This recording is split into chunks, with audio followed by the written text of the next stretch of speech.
Right, this is a video for a Honda Civic. This is 1.8 GTT Type S, registered LR61YZZ. Mileage is 42,424 miles. And just a quick walk around video of the vehicle for you. Being a GT, the car benefits from, you can see there, this nice big glass panoramic roof. Finished in Milano red, absolutely beautiful colour on the car. As you can see there, new style grille on the front because this is a later model, so it gets the later treatment on it as well. So just coming down the off side of the car, obviously engine's running as you can hear, but just been out and road testing it, so you'll be able to hear the engine fan kicking in and out every now and again. But lenses on this side, absolutely spot on, including the fog light there.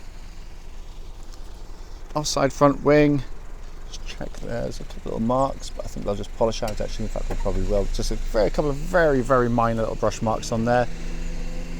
Michelin front tyre, alloy generally good, just a little bit of curbing around the outside edge, which you're going to get from time to time, but it is there, and tons of tread on that tyre, what I can feel in there.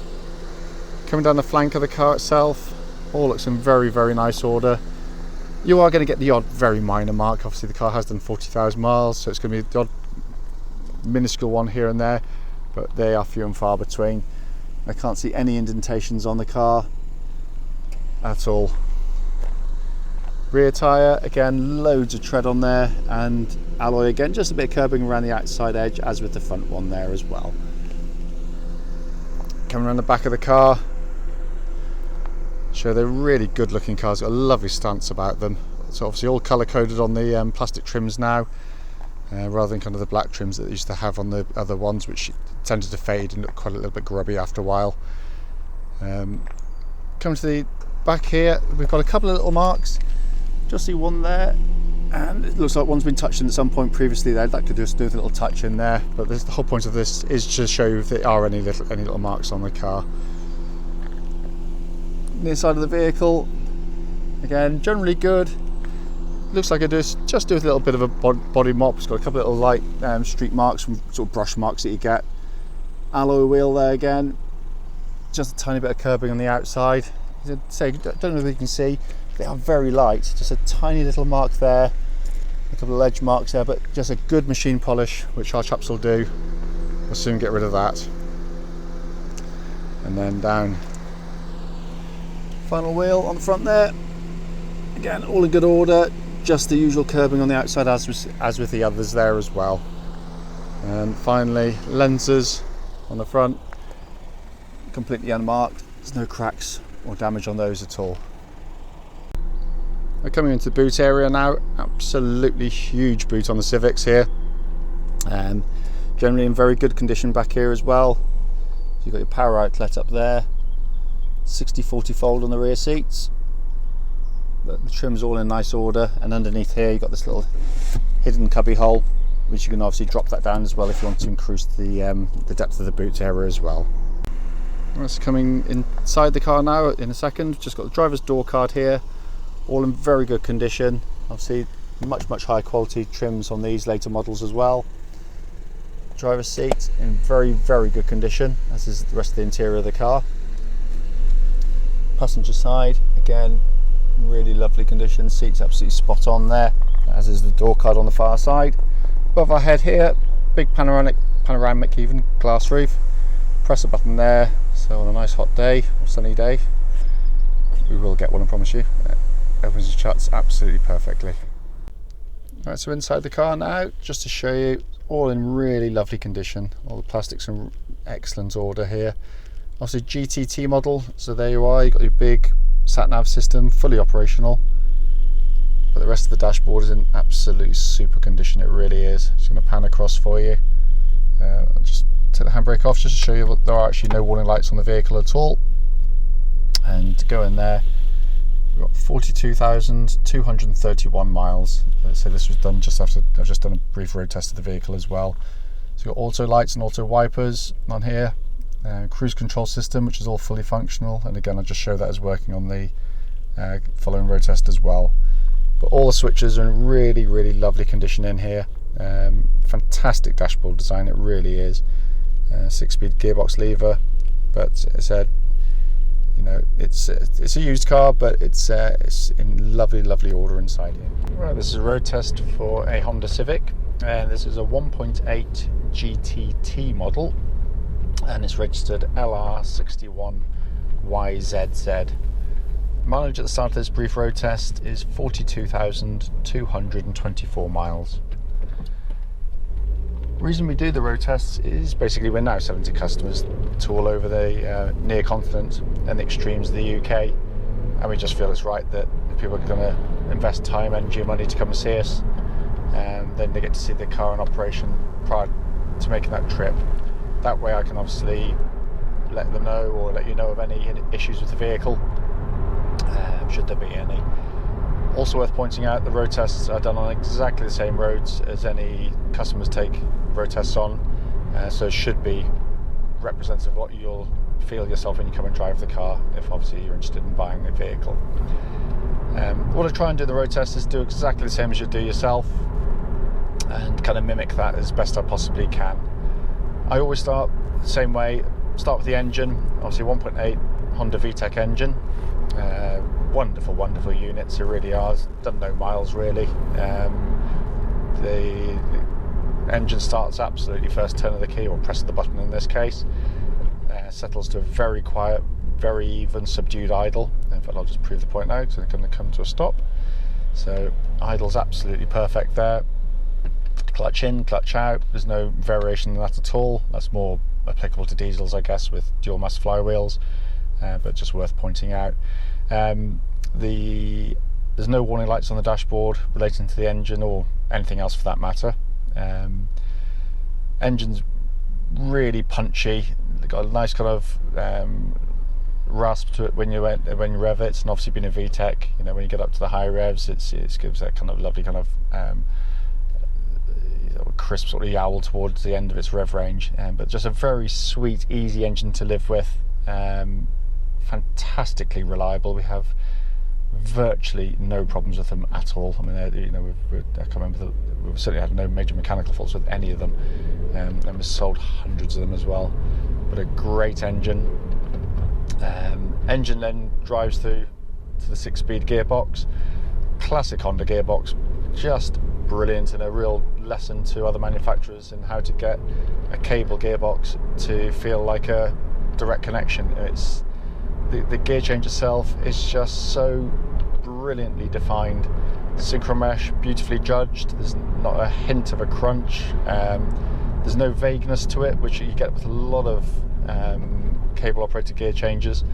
It's just incredibly precise. It's got that lovely short throw to it. You know, I hate using kind of cliched sort of sporty, but it is. It's very kind of sporty in this operation.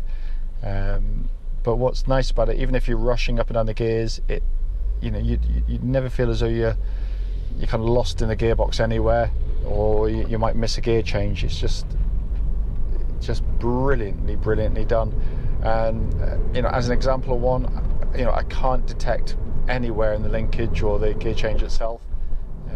It's in really fine order. So in terms of sort of the actual drivetrain of the vehicle, engine, gearbox, you know, simply can't fault it. I'm driving along now, car track's absolutely bullet straight. There's no hint of anywhere in the steering. Very quick rack on these things. It really does complement the car beautifully. I'm going to exaggerate now, but as soon as you turn the wheel, you know, that whole thing moves, but it all moves in one motion, which I love. So the chassis goes with the steering, the suspension just doesn't dive and nose dive in as you turn and get that kind of pitching effect. You know, because to be brutally honest, I don't understand the UK motoring press. I really don't. I mean, they said that, you know, the ride was too hard, it was too jittery, it's too this, too that. It's garbage, really. I mean, on this, the reason being that what Honda have done, yes, it is in certain circumstances, you'll get quite a firm ride over potholes, ridges, that kind of stuff. You know, you can feel it. But the reality is, comfort is one of those hard things to define, because I think a car is comfortable when it isn't pitching and wallowing and going around sharp corners or roundabouts and it's keeling over. this has a real precision about it, which you normally find in, you know, much sportier cars, or those, you know, sporty orientations anyway, or aspirations possibly. But I can't find it anywhere in it either. You know, as I'm driving the car now, you know, with steering and suspension, quite often you get a little bit of kind of vagueness, looseness comes into it with a few miles on the clock, but there's none. You know, when it hits a bump, you can hear it hit the bumps, but there's no aftershocks, there's no kind of clonks or bangs or rattles, you know, where you got, you know, suspension struts or anti-roll bar links chattering away underneath where they're worn through the rubber bushes. This is really tight and really taut. It is, you know, such a lovely car to drive. It's, you know, if you've still got that you know, youthful bone in your body, and you don't just want to get from A to B, you want to do it with a bit of fun and a bit of verve, then it's a great car. And as an example of one, which is the whole point of this road test, I can't find anywhere in the parts mentioned thus far on the test drive. This is a bit of a test for it, because this is this is why I got this road. It's a horribly pitted road. I just want to see if it sort of does exhibit anything that I've not brought up before, and I'm going to just let the engine sing a bit. But wow, great engine. But no, it's you know, it drives beautifully. I always maintained that I think that the Type S GTs have a slightly wider track. There's something slightly better about their body control than the 5-door versions on a slightly narrower track, and they've got a slightly more, unless it's psychological, or its ride seems to be slightly more controlled as well, but so that might just be me.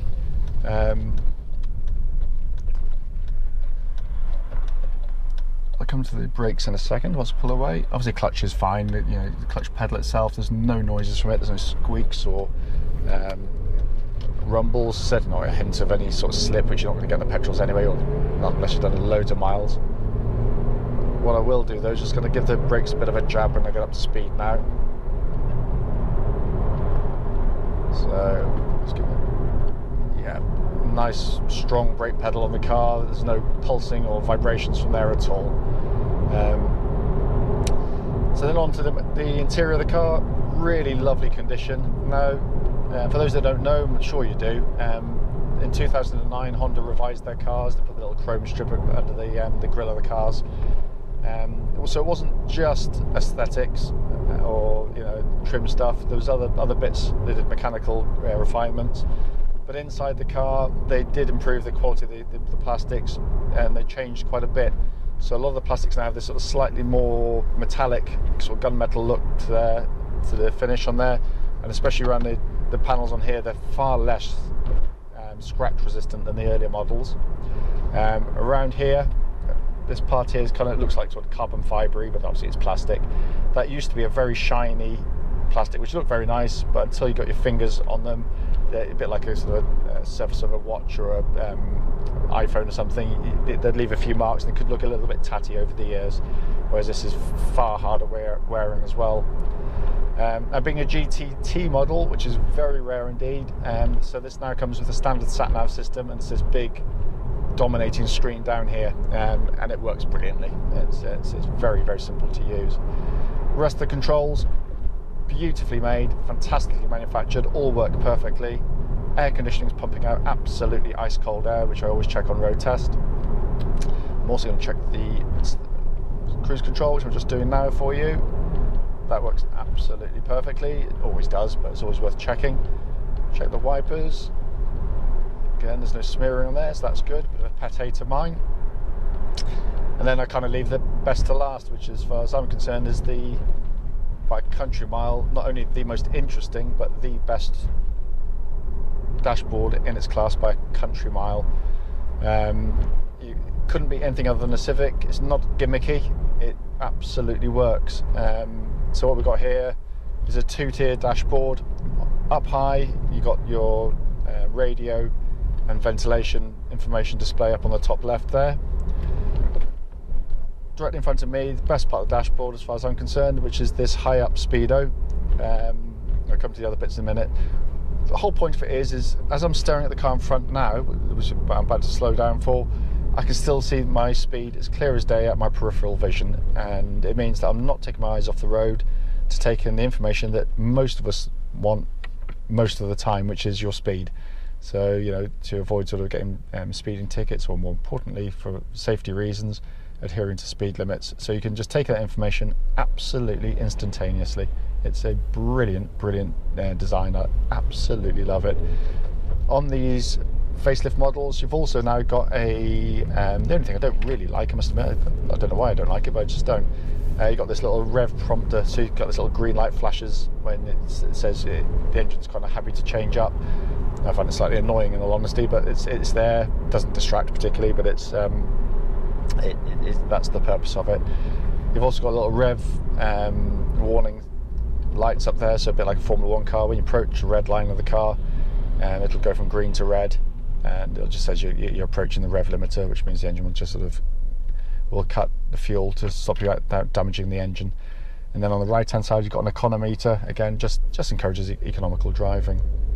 Then down further we've got this more conventional centre pod, although a lot of that harks back to the old Prelude. So you've got in the middle of that kind of this floating almost like a hologram with the information display, but around that this huge bold dominating rev counter. Either side of that we've got fuel and temperature gauge running at a third, which is exactly where you want it to be on any Honda car, petrol, diesel or otherwise. And then to the side we've got climate control system here, dead simple and easy to use, incredibly high quality switches, really don't underplay that. You jump in a Golf of this age and mileage, quite often you see the switches can feel a little bit kind of wonky and flimsy after a bit of use, and the paint flakes off, whereas on the Hondas they're far tougher in the real world of driving. But a great car, it really is. So the purpose of the test drive is to try and highlight any issues with the car. I can't find any, and I don't get me wrong, if there's a problem with the car I will let you know about it. But on this test drive the car drives exactly as it should, and in all honesty, as I'd hope for the mileage of the car. I mean, they're tough vehicles, but it's a car that drives with genuine verve, and but it does it with I can't really detect anywhere in it. Looking around inside the car, certainly all the plastics seem to be in really lovely condition in here. And again, for those that don't know, basic Type S versions, it's still a Type S, but it does miss out on a lot. This has obviously cruise control, front fog lights, panoramic glass roof above my head, dual zone climate control. None of that standard on the Type S model, the standard version. So it's a big difference. When we don't sell the basic car, we simply can't move them on. Whereas this is it being a GTT model, again, rarer still. But anyway, if I've missed anything out on the video, don't hesitate, do give us a call and we'll get back to you.